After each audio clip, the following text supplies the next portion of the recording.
Everyone, welcome back to my channel. और हम आज बात करेंगे इस टॉपिक पे कि आपकी जो एंसेंट हिस्ट्री है एंड मिडिवल हिस्ट्री है और आपकी स्पेक्ट्रम है, इसके मोस्ट इम्पोर्टेंट टॉपिक के ऊपर आज मैं बात करने वाली हूँ। और जो हमारी सीरीज चली हुई है वो भी चल जाएगी, लेकिन अभी हमारे पापा जी आए हुए हैं, यानी मेरे फादर इन लॉ, तो थोड़ा जैसे काम भी है, तो मैंने सोचा है कि आज मैं ये मोस्ट इम्पोर्टेंट टॉपिक है वैसे तो देखा जाए, क्योंकि प्रीलिम्स पास में है और कुछ बच्चों को, क्योंकि पूरी बुक देखो मेंस के लिए तो आपको ये सारी पढ़नी है, लेकिन प्री के लिए कुछ स्पेसिफिक टॉपिक है जो कि मोस्ट इम्पोर्टेंट है, तो उनको मैं आपको बताने वाली हूँ। उनको तो बिल्कुल भी छोड़िएगा मत।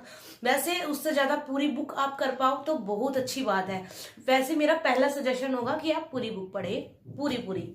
लेकिन अगर आपके पास ज्यादा टाइम नहीं है, कम टाइम है, जैसे कि जो हाउस वाइफ्स है, तो कुछ मोस्ट इंपोर्टेंट टॉपिक है जिनको कि आप कवर करके अपनी प्रिपरेशन को 19% सिक्योर कर सकते हैं। 100% नहीं बोलूंगी, क्योंकि 100% यूपीएससी का पेपर मैं तो नहीं बनाती हूँ ना। मैं बनाती तो मैं आप लोगों के लिए बना देती। और हम लोग इस रूम में शिफ्ट हुए हैं क्योंकि मैं इसी में सोती हूँ और इसी में पढ़ती हूँ, तो मुझे बहुत मजा आ रहा है। आजकल मेरा इसी रूम में सोना हो रहा है। बेडरूम भी यही बना हुआ है और स्टडी रूम भी यही बना हुआ है। और क्योंकि पापा जी आए हुए हैं और आज शिवरात्रि थी, इसीलिए मैंने बोला था ना कि ओकेजन वगैरह पे, क्योंकि फेस्टिवल है और फास्ट है, तो इसीलिए आज मैंने थोड़ा सा मेकअप किया है।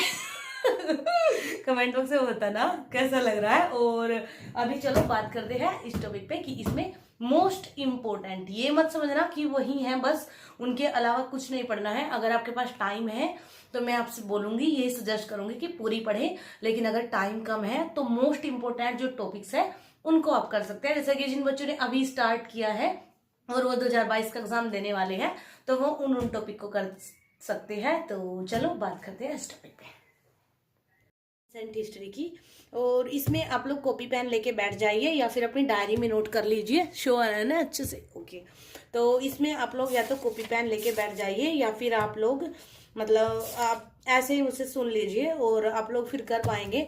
बुक को ओपन करने की जरूरत नहीं है, मैं आपको ऐसे ही बता दूंगी। इसमें सबसे पहला टॉपिक आएगा सिंधु घाटी सभ्यता, जिसके बारे में आपको प्रॉपर पूरा पता होना चाहिए और आपको इस बुक में ये अच्छे से मिल जाएगा।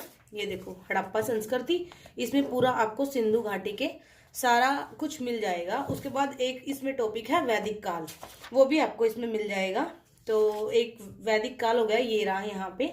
तो सबसे पहला टॉपिक सिंधु घाटी सभ्यता एंड सेकंड वैदिक काल। उसके बाद आ गया आपका जैन धर्म एवं बौद्ध धर्म, मैंने यहाँ पे देखो लगाया हुआ भी है।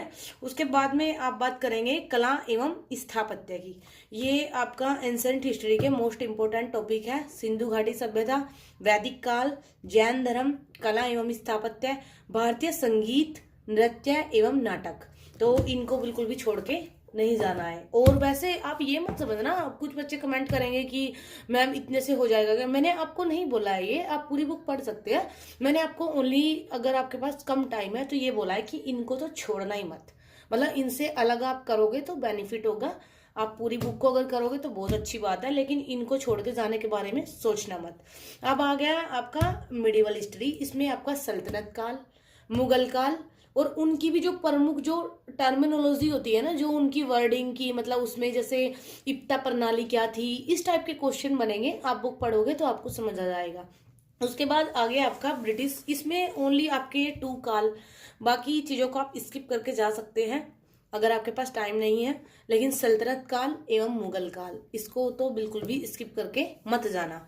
अब बात आ गई आपकी स्पेक्ट्रम की। तो वैसे तो अगर आपके पास टाइम है स्पेक्ट्रम को पढ़िए, लेकिन जिन बच्चों को 2022 में ही एग्जाम देना है और जिन्होंने अभी स्टार्ट किया है, पहले एग्जाम के बारे में नहीं पता था, बिल्कुल स्टार्टिंग में अभी उनकी बुक आई है, तो वो कोशिश करिए। फिर जैसे मैं बता रही हूँ, आपने वो एनसीईआरटी पढ़ ली है क्योंकि मैंने टारगेट दिया था।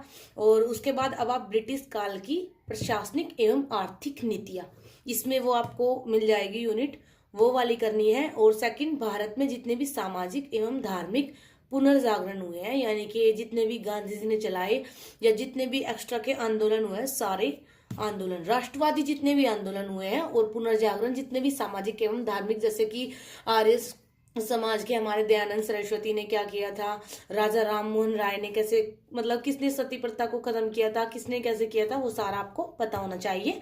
और राष्ट्रवादी आंदोलन, उसके बाद आता है ब्रिटिश काल के दौरान जितने भी चार्टर अधिनियम बने हैं जो कि मोस्ट इम्पोर्टेंट है, उन सारों को आपको पढ़ के जाना है अच्छे से, क्योंकि उसमें कंफ्यूजन क्रिएट होता है और यूपीएससी कंफ्यूजन क्रिएट करके क्वेश्चन दे देती है, आपको सेम टू सेम लगेगा और उसमें फिर बाद में पता चलेगा कि आंसर ये नहीं था, ये था। और उसके जो स्वतंत्रता का संग्राम है, जो कि मैंने आपको सिलेबस में भी समझा दिया है कि क्या होता है, कौन सा होता है।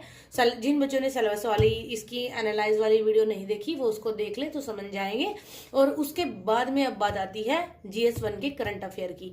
तो जनवरी 2021 से, यानी जब जनवरी 2021 स्टार्ट हुई थी तब से लेके और अप्रैल 2022 तक जितने भी भारत में पुरातात्विक स्थलों की खोज हुई है, जितने भी साक्ष्य मिले हैं, जो भी भारत के केंद्रीय मंत्रालय है, जो संस्कृति मंत्रालय है, उसके द्वारा जितने भी आयोजन किए गए हैं वे आपको पता होने चाहिए। वे आपको विजन IAS की मैगजीन में अच्छे से मिल जाएंगे। और जिन बच्चों ने जनवरी 2021 से मैगजीन फॉलो नहीं की थी, PT 365 आ जाएगा, शायद या आने वाला होगा, मुझे नहीं पता है, क्योंकि मेरे पास तो मैगजीन है, मैं पहले से प्रिपरेशन कर रही हूँ। लेकिन जिन बच्चों के पास नहीं है और अब मैगजीन लेने का, पढ़ने का, क्योंकि 12-13 महीने की अब मैगजीन फिर से पढ़ना आई थिंक कि बर्डन हो जाएगा, तो उससे अच्छा है कि अभी जो बच्चे जिन्होंने अभी स्टार्ट किया है वो PT 365 ले और उससे उसकी तैयारी करें।